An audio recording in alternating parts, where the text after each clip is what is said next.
All right, you guys, happy Monday.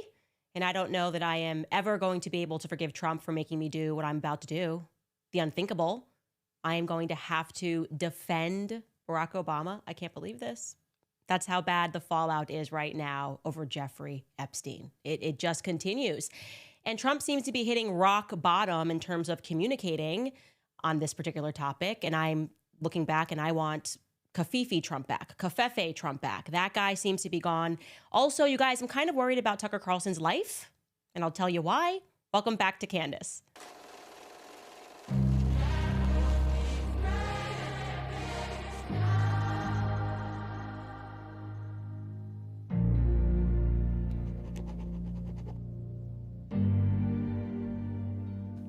Where do we begin? Okay, I think we should at first start with the montage that was actually put together by Breakthrough News.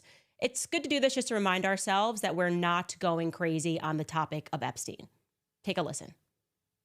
How is it that my father could be convicted of 34 crimes, but no one on Epstein's list has even been brought to light? I'm trying to figure out how that's possible, right, folks? It's almost like they're trying to protect those pedophiles for some reason. I can't imagine why, right? Why is the FBI protecting the greatest pederast, the largest scale pederast in human history? Simple, because of who's on that list. Everybody in politics has a vice that's much worse than alcoholism, is the way that I put it. But we release the list. Seriously, we need to release the Epstein list. That is an important thing. The DOJ may be releasing the list of Jeffrey Epstein's clients. Will that really happen? It's sitting on my desk right now to review. That's been a directive by President Trump. In this case, in Epstein's case, it is incredibly disturbing. We have flight logs, we have information, names that will come out. I'm not ever going to let this story go because of what I heard from a source about Bill Clinton on a plane with Jeffrey Epstein. I'm not letting it go ever. Ever. Are you still talking about Jeffrey Epstein? This guy's been talked about for years. You're asking, we have Texas, we have this, we have all of the things. And are people still talking about this guy, this creep? That is unbelievable. All of these people are in power now. All of these people could certainly release the quote unquote list. Is it exactly a list? Is it a network of contacts? Is it video footage of people that committed crimes against children? We don't know. And we may never know, which is leading some people to ask the question, like, is Trump actually in the Epstein files? And personally, my take on that is no. But what is your opinion? Because I can't reconcile this Donald Trump with the Trump that we're seeing right now, the Trump that is gaslighting the public right now, the Trump that I voted for across multiple elections. The Epstein scandal is definitely terminal cancer to Trump's MAGA movement. There's no question about that. I actually said to my husband this weekend, we were talking about it, that in order for Trump to get out of this is how bad it is, in order for him to actually make the MAGA base forget this, like potentially move on from Jeffrey Epstein, he would essentially have to come right out and repeal income tax in the United States. And then we would be extremely happy. Everyone would be very happy. And then we'd go, actually, thanks, Trump, but we still remember the Epstein scandal and we want the list. That's how bad it is. There's just no making anybody forget about this Epstein scandal. It's a major fumble. And I want to be very clear, Trump's team knows that. Everything they are doing right now indicates that they are in panic, a full-blown panic. And what I mean when I say Trump's team, I kind of mean the Zionists that are around Trump and have been kind of running everything behind the scenes. Now let's back up here, because in case you missed it over the weekend, the first thing that transpired was that there was a confirmation that the footage, remember, it's supposed to be the raw footage from Jeffrey Epstein's cell. This is so transparent. You can watch this footage yourself. We're dropping 10 hours of raw footage for you to climb through. Turns out, actually, the footage was edited. Here's the story that broke and trended over this weekend. The headline is coming from Wired, and it tells us that the metadata shows that the FBI's quote-unquote raw Jeffrey Epstein prison video was likely modified. Now, we've gone over what metadata is for those of you that are not up on your computer literacy, but we looked at this, the Justin Baldoni case. You can kind of go in and see when certain files were uploaded, learn about the path of those files. And they took a look at the metadata that was embedded into the video. Wired took a look at this. They analyzed it, and their forensic experts concluded that rather than this being some direct export, which it would have to be raw footage from the prison surveillance system, the footage was modified. Essentially, it looked to them that they had uploaded footage into Adobe Premiere Pro and that the files then were assembled from at least 2 source clips. Then it was saved multiple times, and then it was exported, and then it was uploaded to the DOJ's website, where it was presented as if it was not touched at all. Now, the experts say that it's not exactly clear what was changed, why it was changed. Doesn't mean that it's necessarily definitively deceptive manipulation, but it definitely leads to some questions asked, which one of the biggest questions is, why do they lie? Why are they lying? Why refer to it as raw footage? If you know that it was uploaded into a software, maybe they just put 2 clips together, but why did you put those 2 clips together? Again, they're saying, Wired, that the absence of the clear explanation for what they use to process the file is complicating the DOJ narrative. And there are a lot of red flags that keep adding up here, right? If you're paying attention, foremost, the prison footage that they released, if they actually wanted to be transparent, again, pardon me and my common sense here, but if they wanted to be transparent, shouldn't we have seen in that footage some prison guards or correctional officers sprinting to his cell once they got the call and they realized that somebody had committed suicide? It would have been, I think it would have been prudent for them to release footage of a bunch of people chaotically running towards the cell. Because you might say, oh, well, they didn't want to show footage of him being pulled out of the cell because, that footage it's really hard to take a look at. It's a dead person. That's way too much. Let me remind you that they already showed us dead Jeffrey Epstein. 60 Minutes did a whole special on it, and they showed who they're alleging is Jeffrey Epstein to, put the public conspiracy theories to bed. This is him. Bloodied, bruised. This shows, the noose that was around his neck. 60 Minutes already did that. So why didn't the DOJ show us just a little bit more action? Instead, what they presented to the public was footage that begins at 7:04 p.m. Eastern, the night before he commits suicide on August 9th, and it lasts until 6:40 a.m. on the 10th. Why? Why did they choose that 10-hour window? We've still not gotten any clear explanation as to why there was a minute of footage missing, by the way. Remember, Pam Bondi told us something ridiculous. It made no sense. It was honestly, sometimes every night they take away a minute, and they've been doing that for a long time. And I'm looking for clarity as to why that is, but we'll circle back. It was a Jen Psaki kind of response. Okay, so this leads to the bigger question here, which is, did Jeffrey Epstein actually kill himself? Or did he make an escape? Or did somebody enter his cell and murder him? Those are really the only 3 available options that the public has. And given a lot of the fumbling that's happening here with Epstein Ball, I think we have the right to, again, examine those questions and try to get some answers. Okay? We should back this up so that you can truly comprehend how completely asinine everything they are telling us is. And you probably need to be refreshed on what actually took place on that day that Jeffrey Epstein committed suicide. Also, even the few weeks before that, when he actually was taken into custody. Okay, so let's go back to 2019. Okay, a few weeks before his mysterious death, on July 6th, 2019, Jeffrey Epstein is arrested on federal charges related to sex trafficking. Okay. He was taken into custody. His plane lands in Teterboro Airport in New Jersey, and he's returning from Paris, no less. Don't even get me started. Let's not get ahead of ourselves. We will bring you that Epstein Parisian series with Xavier Poussard. But he's coming back, and he lands, and they arrest him in Teterboro Airport. And after he's arrested, they immediately assign him to the special housing unit. And the reason that they give the public is because, look, this is a high-profile arrest. This is Jeffrey Epstein.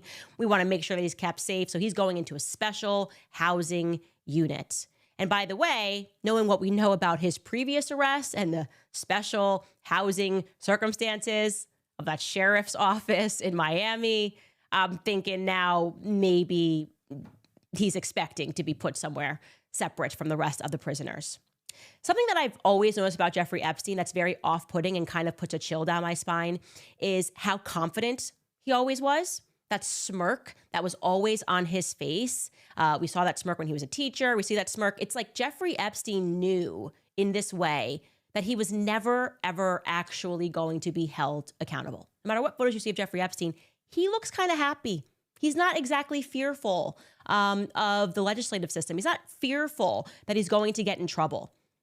So when you fast forward to the morning where he allegedly kills himself, that is on August 10th, again, just a few weeks after his arrest, given everything we know about how powerful Jeffrey Epstein was, how powerful his connections are, he knows everybody, right? Jeffrey Epstein, by the way, is from New York, pulled up, right? Everybody from finance executives to politicians know Jeffrey Epstein. The conclusion here is already quite strange. It's quite strange that we know a few weeks after his arrest he's going to commit suicide, because if you're Jeffrey Epstein and you know everybody, so much so that back in 2007, you virtually got off with sex trafficking, right?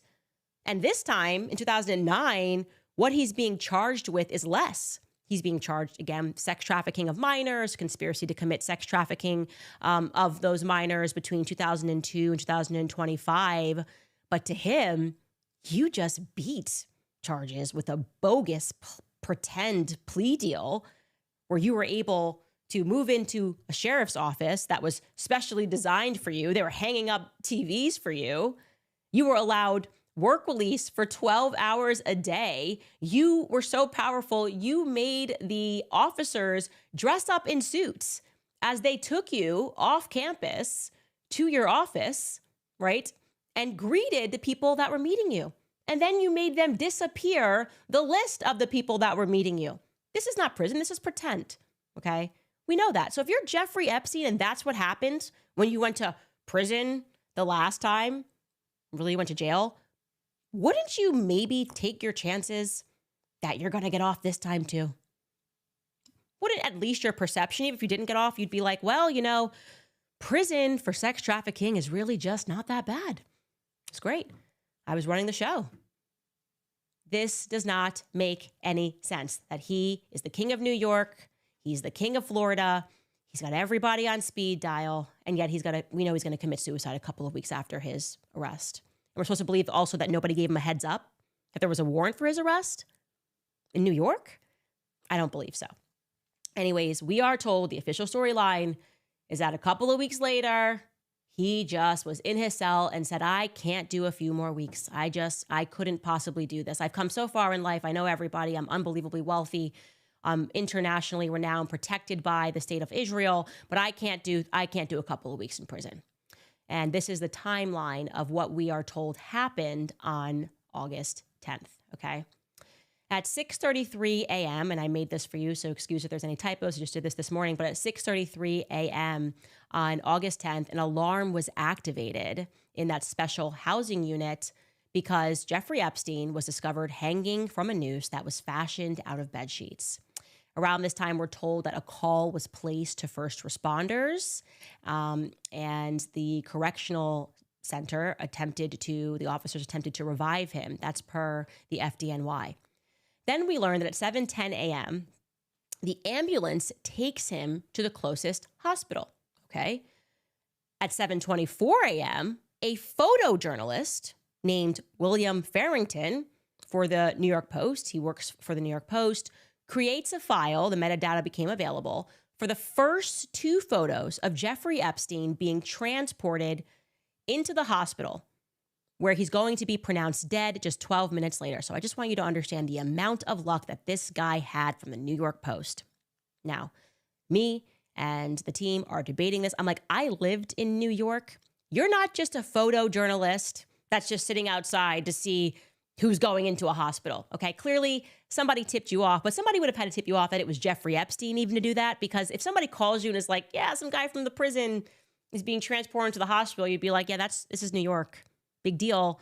You know this is a big get, and you're telling me you are able to, wherever you are in New York at 7 o'clock in the morning, sprint across New York, this William Farrington guy, and you get the photo and it happens to be that you work for the New York Post, which is a whole Israeli op, don't get me started. The New York Post, the one that did like Candace Owens, anti-Semite of the year, New York Post, the New York Post that has literal IDF soldiers that write for them. Yeah, that New York Post, their photojournalist, William Farrington, happens to be in the right place at the right time, got tipped off and made it across town, wherever maybe he lived nearby. A lot of things would have had to go right for William Farrington to capture that photo, okay? So he captures that photo, uploads that into whatever the New York Post database is. And let's get this timeline back up. So that's at 7:24 is when he does that, okay? And then at 7:36, just 12 minutes later, Jeffrey Epstein is pronounced dead by the emergency room physician. And let's take a look at those photos, by the way, that he captured. These are the two photos that he captured. So you see he's got this photo, and the photos are taken, according to the metadata, 8 minutes apart. That's one photo. 8 seconds apart. So that's one photo, and then another photo. So that person who looks like he's getting air into Jeffrey Epstein's lungs is in one photo, and 8 seconds later, or 8 seconds before, he's suddenly not in that photo anymore. Okay, whatever. We don't need to be conspiracy theorists. But the New York Post was there to capture these photos, and they are going to be the first to give us these photos. But they're not going to be the first to report that Jeffrey Epstein is dead. So that's weird. The New York Post is on the scene capturing this photo, but they are not going to be the first news organization that reports that Jeffrey Epstein is dead. So maybe that photojournalist, not only is he so lucky he captured the photos, he didn't even know what he had. He uploads it to New York Post, and he's like, I don't know, I just stand out here and I take photos of people coming into the hospital, which happens every second of the day, but I'm here and this might be important. Anyways, the first news report, actually at 8:16 a.m., even stranger, a mysterious 4chan post appears. And somebody announces on 4chan that Jeffrey Epstein is dead at 8:16 a.m. We never got an answer, of course, as to who that is. We do learn this year, by the way, that Israel controls a lot of the posts that are on 4chan. But we can park that aside. We don't need to be a conspiracy theorist. Let's just go with the facts. That 4chan post hits at 8:16 a.m. And then at 8:54 a.m., the first news report comes out of ABC from a journalist named Aaron Katursky. And he's the first that tweets that Jeffrey Epstein is dead. Sources tell ABC that Epstein committed suicide at MCC Manhattan. Now, a couple of things weird about this. First off, Aaron Katursky has got a lot of luck. He's one of those journalists that's always there when something happens. He also was one of the first to know that Michael Jackson was dead. Whatever, lucky guy. I'm sure he was there when, Pearl Harbor got attacked, when 9/11 towers went down. He was probably there the day JFK got shot. Who knows? All we know is he is the person that is the first to tweet that Jeffrey Epstein is dead and died of suicide. Now, what's even weirder about that guy is the fact that he works for ABC News. Why? Because ABC News infamously killed the Jeffrey Epstein story. They had it for years about the sex trafficking, about the girls, and from the top, the journalist that was lower rung, which was Amy Robach of ABC News, was told to kill the story. How do we know this? Because she got caught on a hot mic saying that ABC honchos plus the royal family came down and made her kill the story. Here is Amy Robach caught on the hot mic venting her frustration about the fact that she knew about Epstein and was told she couldn't report on it. Take a listen. I've had the story for 3 years. I've had this interview with Virginia Roberts. We would not put it on the air. First of all, I was told, who's Jeffrey Epstein? No one knows who that is. This is a stupid story. Then the palace found out that we had her whole allegations about Prince Andrew and threatened us a million different ways. It was unbelievable what we had. Clinton, we had everything. So she went out, she got that story. She interviewed Virginia. As we know, she was the one that made the allegations against Prince Andrew. And she's saying for 3 years she knew this.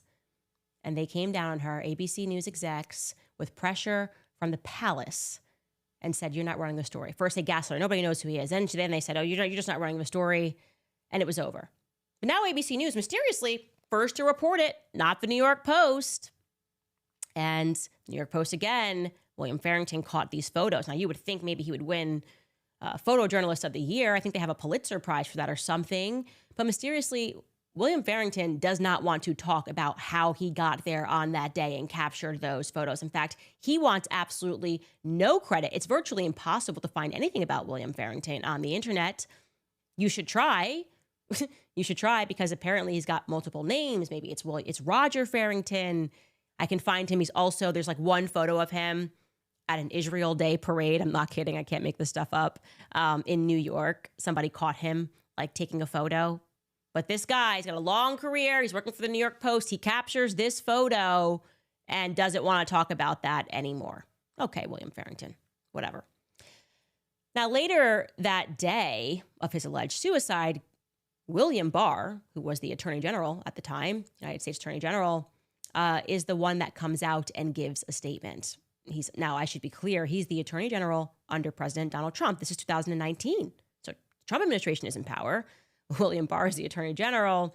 And I would say him giving a statement on Jeffrey Epstein, knowing what we know now about his dad, Donald Barr, the guy who literally wrote the book on Jeffrey Epstein. Remember? Space Relations. Yeah, by Donald Barr, the story about a country of Khazars that has so much power, stupid power, and they're running human trafficking, sex trafficking. And then Donald Barr, who happens to be a teacher, writing these weird fantasies about children and sex trafficking rings of the Dalton School.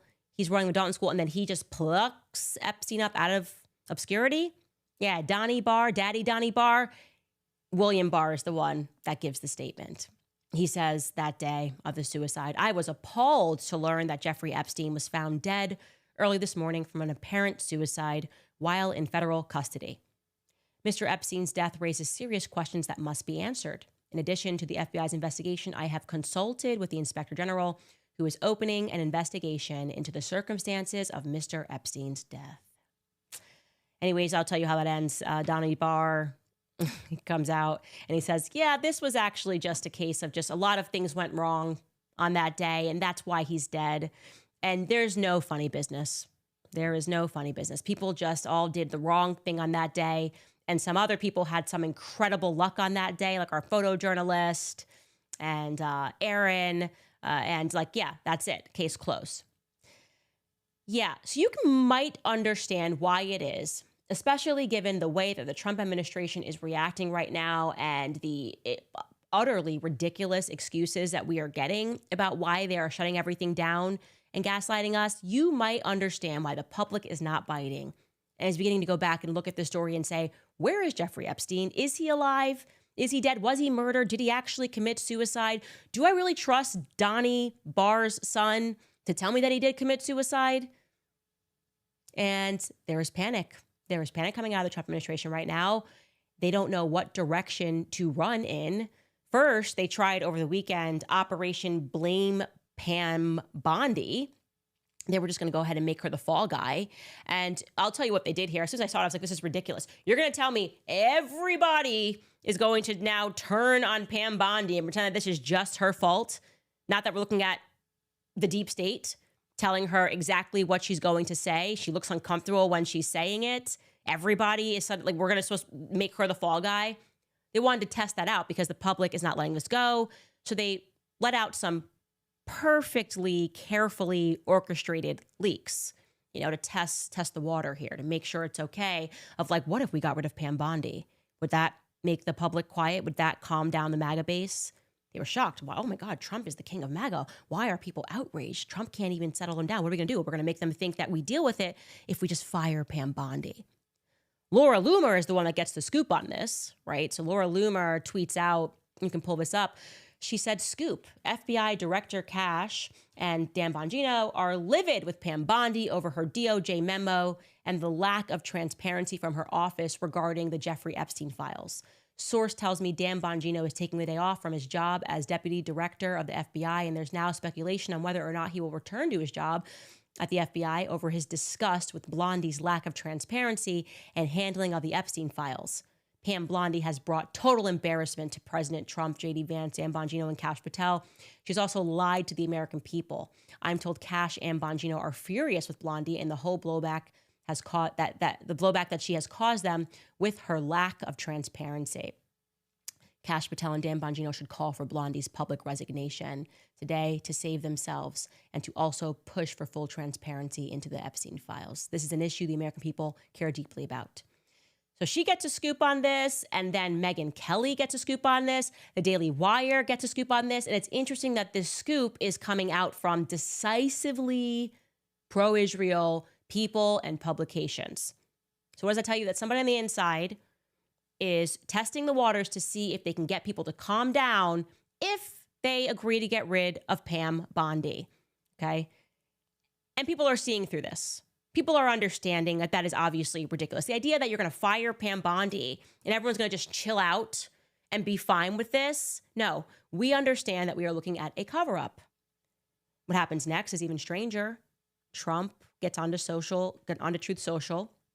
And I want to make this clear to you. This is the first time that Donald Trump actually gets ratioed on Truth Social, his platform, by his post. So he posts something that outrages his base so much that even on his platform, he cannot control the negative reaction to it. This is what he wrote regarding Pam Bondi and Jeffrey Epstein. It is strange, and not good strange. He wrote, "What's going on with my boys, and in some cases, gals? They're all going after Attorney General Pam Bondi, who is doing a fantastic job. We're on one team, MAGA, and I don't like what's happening. We have a perfect administration, the talk of the world, and selfish people," again, this is in quotations, "are trying to hurt it, all over a guy who never dies, Jeffrey Epstein." I agree. Maybe he never dies. For years, it's Epstein over and over and over again. Why are we giving publicity to files written by Obama, crooked Hillary, Comey, Brennan, and the losers and criminals of the Biden administration who conned the world with Russia hoax? 51 intelligence agents, the laptop from hell, and more. They created the Epstein files, just like they created the fake Hillary Clinton, Christopher Steele dossier that they used on me, and now my so-called friends are playing right into their hands. Why didn't these radical left lunatics release the Epstein files? If there was anything in there that could have hurt the MAGA movement, why didn't they use it? They haven't even given up on the JFK or the Martin Luther King Jr. files, no matter how much success we have had securing the border, deporting criminals, fixing the economy, energy dominance, a safer world where Iran will not have nuclear weapons. It's never enough for some people. We are about to achieve more in 6 months than any other administration has achieved in over 100 years, and we have so much more to do. We are saving our country and making America great again, which will continue to be our complete priority. The left is imploding. Kash Patel and the FBI must be focused on investigating voter fraud, political corruption, Act Blue, the rigged and stolen election of 2020, and arresting thugs and criminals, instead of spending month after month looking at nothing but the same old radical left-inspired documents on Jeffrey Epstein. Let Pam Bondi do her job. She's great. The 2020 election was rigged and stolen, and they tried to do the same thing in 2024. That's what she is looking into as AG, and much more. 1 year ago, our country was dead. Now it's the quote-unquote hottest country anywhere in the world. Let's keep it that way and not waste time and energy on Jeffrey Epstein, somebody that nobody cares about. Thank you for your attention to this matter. So that, to me, lots going on there. The first thing I will say is it doesn't even sound like Trump. I don't even know what that is. It's rambling. It's all over the place. The other thing is that it sounds like if you put into a chat GPT prompt, like sound like Donald Trump tweeting something about Jeffrey Epstein didn't do it, that's what it would like. It would spit that back out at you. It feels automated. It feels like artificial intelligence, like trying to pretend to be Trump and saying so much that you're hoping to just confuse people by conflation. Like trying to say that the Epstein thing is like Russiagate, which was ridiculous. Month after month, for years, they said that Russia colluded with Trump. They made up stuff, the dossier thing. Yeah, all of that was terrible. And the base was on your side because it was all proven with a lot of time to be false. So yeah, we were upset about that. Jeffrey Epstein is literally guilty of sex trafficking. Jeffrey Epstein was literally found guilty of the things that he was doing to children. One of these things is not like the other, okay? Not one of these things is definitively not like the other. The Hunter Biden laptop. Oh, yes, he is right. Do you know who was like, yes, when the photos came out, and despite overwhelming evidence, the mainstream media said there was nothing to see with the Hunter Biden laptop, and now they're admitting it. But do you know who did all of those things, Trump? The deep state did that. The state protected Biden. They protected the Biden family, and they used the media to do that. It is the exact same vein, actually, of what's happening right now, where the state is rising to protect Jeffrey Epstein, to protect his contacts, to protect his network. We know that he had cameras installed when he had all of these individuals, these powerful individuals and these powerful politicians partying with him. We know that, okay? Jeffrey Epstein was given the deal of a lifetime back in 2007 by Alan Dershowitz, no less. Alan Dershowitz, who you decided to work with on clemency, okay? Donald Barr, who you decided to be the attorney general, that came out and said, nothing to see here, Jeffrey Epstein. You see, we're not saying that you're guilty, but you are right now guilty of gaslighting the public. We're not saying that you are in the files. And again, I would like to stress, I certainly don't believe that, but it is very clear that you are not calling the shots on the Jeffrey Epstein debacle, and you're essentially being used to try to control the public reaction to those files not being released. Who is on camera, if anyone, with children? And I think that, yeah, I don't think that all of those boxes, as you guys are now saying, was just him downloading, as Pam Bondi said, terrible images of children that he wanted to download in all of these boxes. I don't believe that. I don't buy that, okay? And again, what is happening now is it seems like you think your base is stupid. That's how I feel. I feel like Trump thinks his base is stupid, or again, because I don't think he's pressing send on these messages, the people around him certainly think that Trump is stupid. And that shouldn't surprise you, given the fact that all of these people were never Trump. They were never Trump. Trump is surrounded by people who hate him and have infiltrated his base. And they think, as they thought, that Trump was too stupid to be president, that his base is too stupid to see through the lies that they are telling right now. And so what are they going to do? What is the last thing they're going to do now with the Epstein stuff while we're still reacting to it? Oh, Operation Just Give Them More War. Yeah, war as a distraction. Never mind. We can't talk about Epstein because, guys, guess what? Look at this headline. Trump announces an aggressive, or Trump is to announce an aggressive Ukraine weapons plan. Yeah, he already indicated that in that same press conference, that there's just going to be more weapons sent to Ukraine. They're going to attack Russia. We're just going to have a world war and another reset, I guess. So you guys just stop talking about Jeffrey Epstein. And I am telling you that I will be the very last person that will stop talking about Jeffrey Epstein. I will do his entire genealogy backwards and forwards, including everybody around him, hit their genealogy before we let go of this. Because when it comes to children, I'm telling you guys, the left and the right, we have definitely got to come together on this and not let it go. So that's what I'm going to say about that topic. Also going to tell you what Tucker, who I am very concerned about, what's going on with him. But first, I want to throw it to a few of our sponsors. Foremost, we have Monorail, because I'm sure that you guys are tired of investing your hard-earned money into companies that hate everything that you stand for. Companies that mock your faith, undermine your families, and trample on the freedoms that our country was built upon.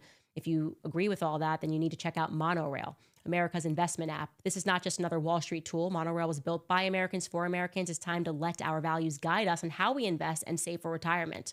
With Monorail's Patriot portfolio, you can move your dollars out of the hands of globalist corporations and into the companies that actually support what you believe in. So whether you're new to investing or you've been in the game for years, Monorail helps you invest like a pro. And yes, they offer IRAs, stock trading, automatic savings, even US-based customer support. If you're a conscientious investor, someone who puts their money where their morals are, this is the app for you. Open an account today and let their expert team build a portfolio that you can be proud of. Download the Monorail app right now. It's available on the App Store and Google Play, or you can just visit monorail.com to learn more. Invest with conviction, not compromise. That's monorail.com. Also remind you guys about Just Thrive, because the biggest health secret that's not talked about is that everything starts in your gut. Every day your gut is fighting a silent war against processed food, work stress, toxins in the air that you're breathing. When your gut is in trouble, your whole body feels it. Most probiotics don't work. 99% of the traditional brands die in your stomach acid before they reach your gut. That's what makes Just Thrive spore-based probiotic completely different. Just Thrive is the only probiotic that is clinically proven to arrive 100% alive in your gut. It does something that no other probiotic can. It turns your gut into an antioxidant factory, creating protective compounds exactly where you need them most. That means better digestion, health immunity, more energy, and easy weight management. You can take Just Thrive probiotic in the form of a capsule or a berry-flavored gummy. From their award-winning probiotic to their full line of gut immune and brain health supplements, Just Thrive has been fighting to make Americans healthy again with science-backed solutions that you can trust. To join the gut health revolution and take control of your health today, just visit justthrivehealth.com and you'll save 20% if you use promo code Candace at checkout. You'll see the difference for yourself, or you will get a full product refund with no questions asked. So take control today with Just Thrive. Again, visit justthrivehealth.com and use promo code Candace. All right, you guys, Tucker Carlson. Tell you something about him. He is the man of the hour, potentially the man of the last couple of years. His exit from Fox News, legendary. You know, he's not going to stop talking about what's going on in Ukraine, the Ukraine corruption. They kick him out. They're like, no, you cannot stand up to the military-industrial complex. I wouldn't even say he rebuilt. It was like he never left. And yeah, when you talk about the military-industrial complex, inevitably you're going to land back. You're going to be discussing Israel. That's just how it works. And he's been discussing Israel from a military-industrial complex perspective, but also he is speaking about Jeffrey Epstein. And now Israel is rising up against Tucker. They already were, in case you missed it, but they are raising alarms. So first and foremost, I'll tell you what he said. I'll show you what he said. He was speaking at Turning Point USA, their annual conference that takes place in Tampa, Florida. And here is what he said. And the crowd, which means young students coming up, loved it. Take a listen. And I think the real answer is Jeffrey Epstein was working on behalf of intel services, probably not American. And we have every right to ask, on whose behalf was he working? How does a guy go from being a math teacher at the Dalton School in the late 70s with no college degree to having multiple airplanes, a private island, and the largest residential house in Manhattan? Where did all the money come from? And no one has ever gotten to the bottom of that because no one has ever tried. And moreover, it's extremely obvious to anyone who watches that this guy had direct connections to a foreign government. Now, no one's allowed to say that that foreign government is Israel because we have been somehow cowed into thinking that that's naughty. There is nothing wrong with saying that. There is nothing hateful about saying that. There's nothing anti-Semitic about saying that. There's nothing even anti-Israel about saying that. I've spent my entire life pretty much in Washington, where I knew and loved a number of people, including one very close person who worked at CIA. That has never prohibited me from saying, I think the CIA has done some horrible things, murdered a bunch of people, participated in the murder of a sitting U.S. president. It's got a whole trail of crimes. That doesn't make me a disloyal American. It doesn't make me anti-American in any sense. I was born here. My family's been here for hundreds of years. I love this country. That's why I live here. So criticizing the behavior of a government agency does not make you a hater. It makes you a free person. It makes you a citizen. You're allowed to do that because you're not a slave. You're a citizen. Okay, a lot I could say here. First and foremost, just Tucker is on that stage. I don't see myself there. And yet you are going to see that in this response to this, my name gets drafted again. It is very clear by now that Tucker and I are on Israel's list. We saw that with Operation Mocking Pastor. Every pastor just suddenly getting inspired to go after Candace and Tucker as if we work together. We don't work together. I haven't done a show in years.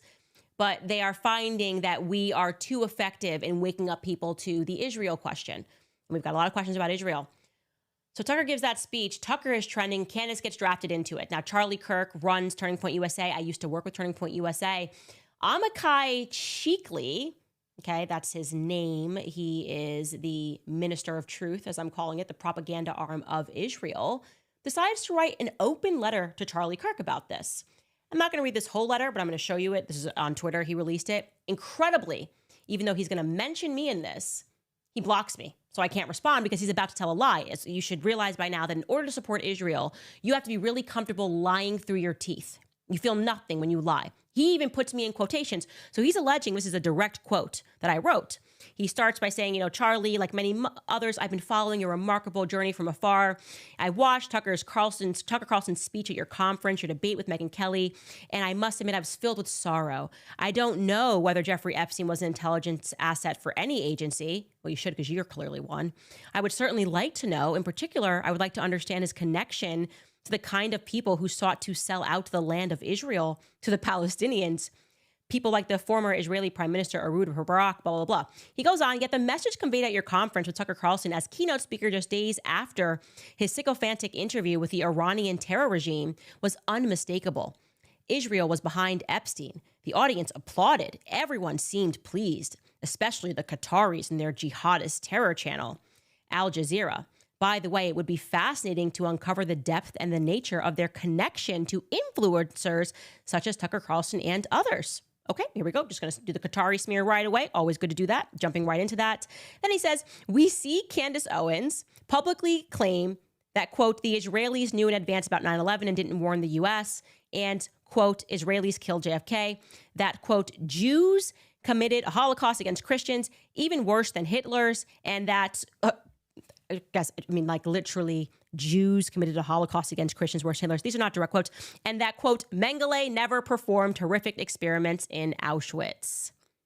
He just puts in quotation marks. He has to block me because he's making it up. Like nobody has ever heard me say Mengele never performed horrific experiments in Auschwitz. No one's ever heard me say the Jews committed a Holocaust against Christians.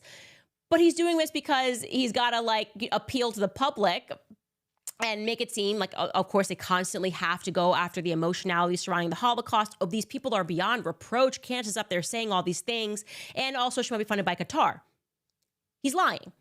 And again, why am I even being brought into this? I was not at this conference. I did not speak on stage with Tucker.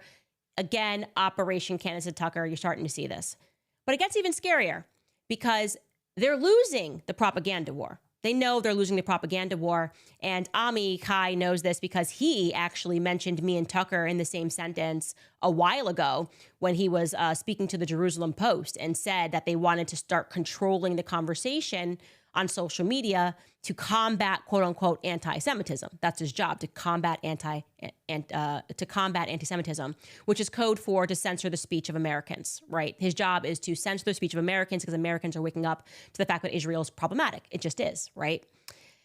But what gets scary is that because they're losing this war, they're getting desperate. And the former prime minister of Israel has now tweeted against Tucker Carlson, okay, which means they are sounding the alarms. Again, panic. We can't control the American mindset anymore. America is the military might, and we need to stop the influence of people like Tucker Carlson. I'm Naftali Bennett, the former prime minister. If I write this tweet, I can probably get people to shut up. Now I'm coming down to speak about Tucker Carlson. Former prime minister, this is crazy, right? Of a foreign country. He writes this on Twitter, on X. He writes, as a former Israeli prime minister, with the Mossad having reported directly to me, I say to you with 100% certainty, the accusation that Jeffrey Epstein somehow worked for Israel or the Mossad running a blackmail ring is categorically and totally false. Epstein's conduct, both the criminal and the merely despicable, had nothing whatsoever to do with the Mossad or the state of Israel. Epstein never worked for the Mossad. The accusation is a lie being peddled by prominent online personalities such as Tucker Carlson, pretending that they know things that they don't. They just make things up and they say it with confidence, and these lies stick because it's Israel. There's a vicious wave of slander and lies against my country and my people, and we just won't take it anymore. Oh, first off, what do you mean you just won't take it anymore? That's a laced threat coming from Israel, because when you guys want things to happen, you make them happen. You get very lucky, you know? You want war with Afghanistan, the Middle East, and the towers go down, you know? You want AIPAC not to register as a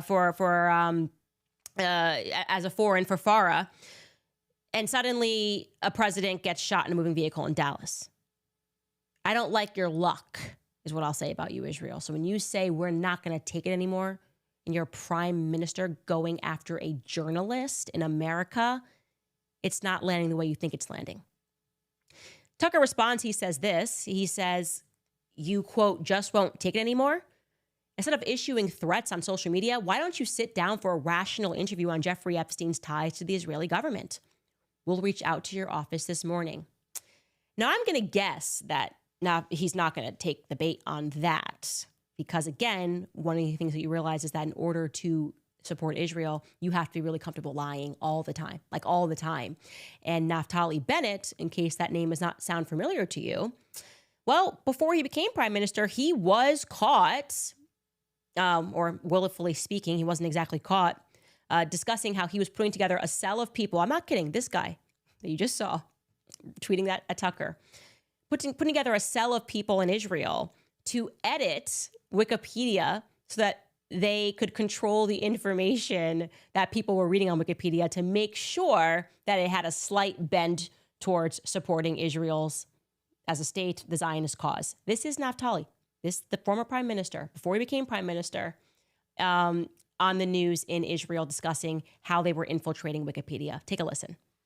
Moetzet Yesha, in conjunction with My Israel, has arranged instruction day for wiki editors. The goal of the day is to teach people how to edit in Wikipedia, which is the #1 source of information today in the world. As a way of example, if someone searches the Gaza flotilla, we want to be there. We want to be the guys who influence what is written there, how it's written, and to ensure that it's balanced and Zionist in nature. They want the nature of Wikipedia to be Zionist. Yeah, so they were just training us up right at the beginning of this. They understood and have always understood that it's an information war.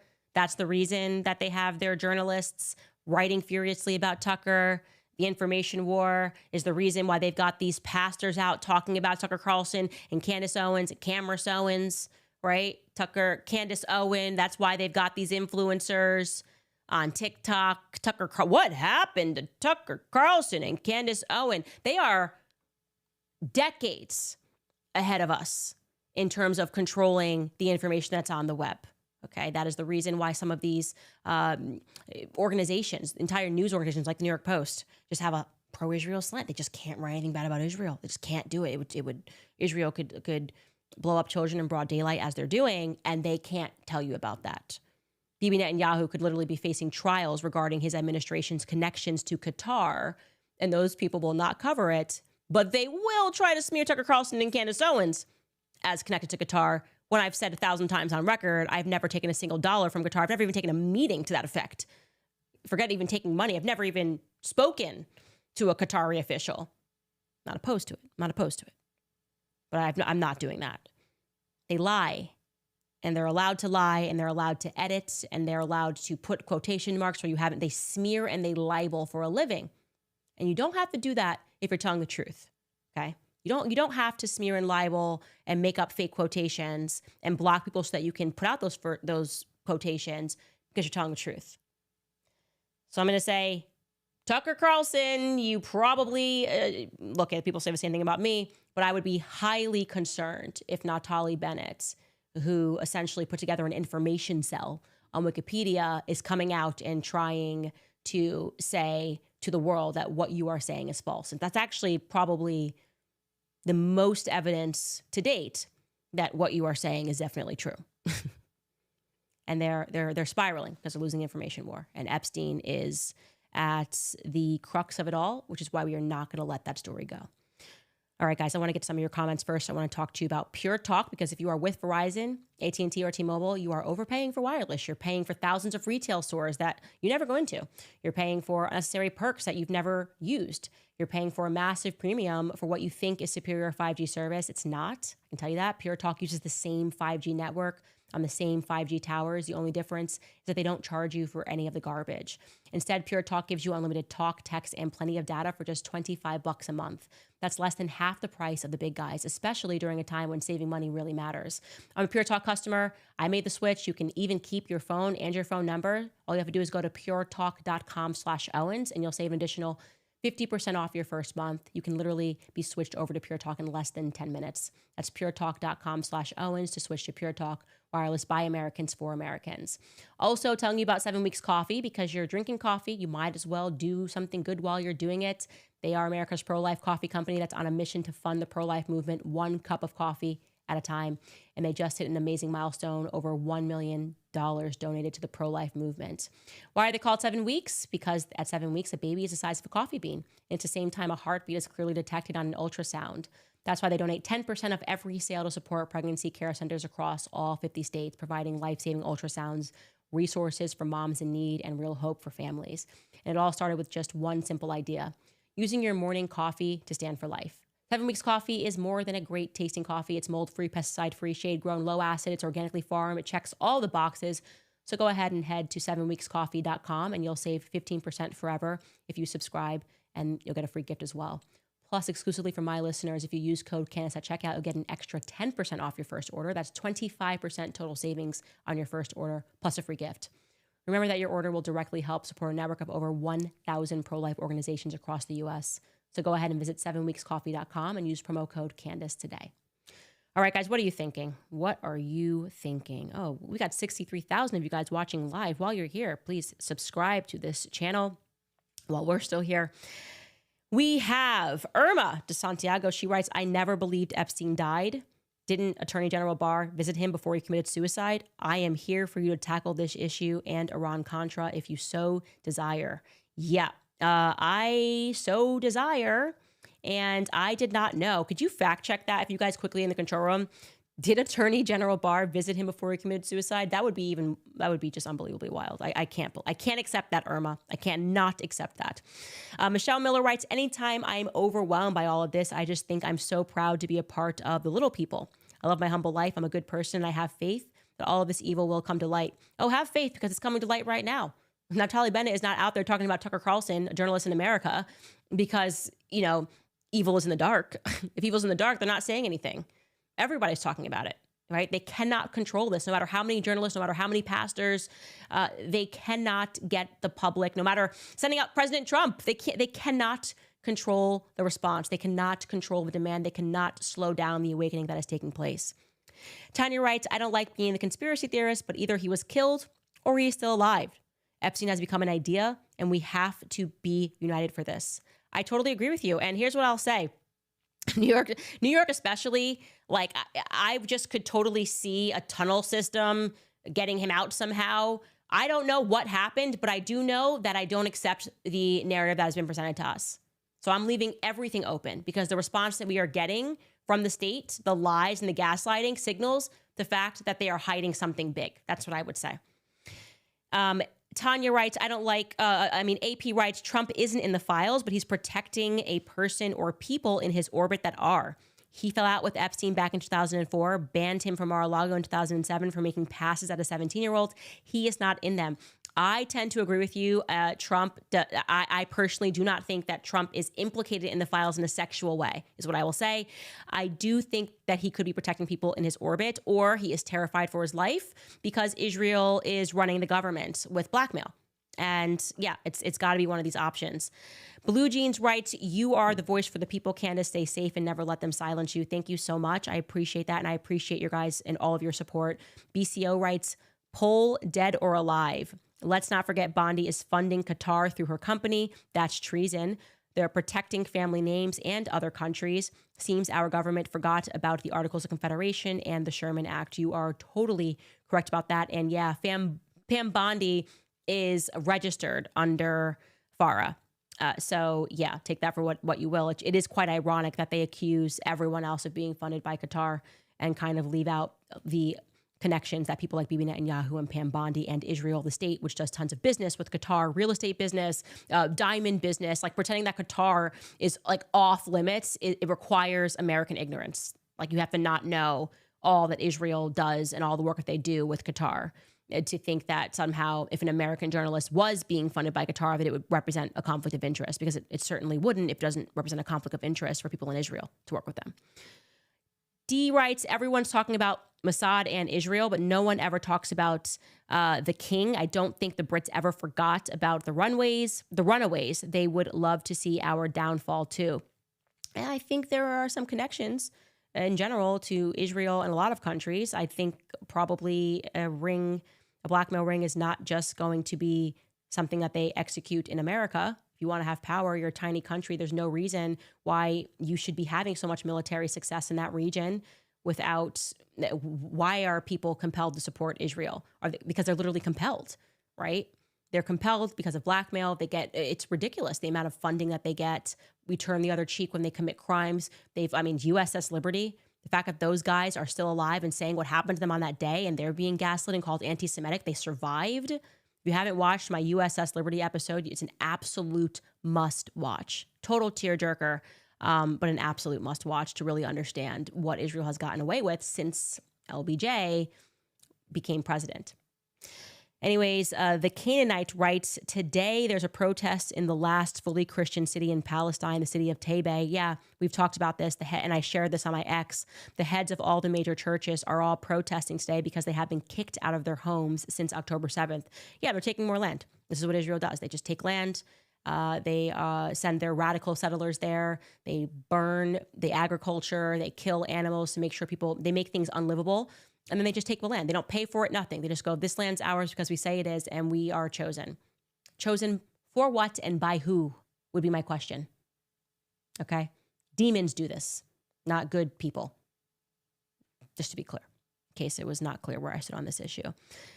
Just a producer's note, they wrote that Barr did not visit Epstein. So that is not true. The New York Post reported on it that he did, and then they retracted the story. That's weird.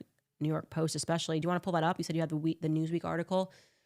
The visit did not happen. The claim comes from a now partially retracted New York Post story in which a mob informant, Louis Cosman, suggested that Barr had visited Epstein's jail about the time that Epstein was found in his cell with bruises around his neck. Cosman said, the Attorney General never visits jails. Something's not right there.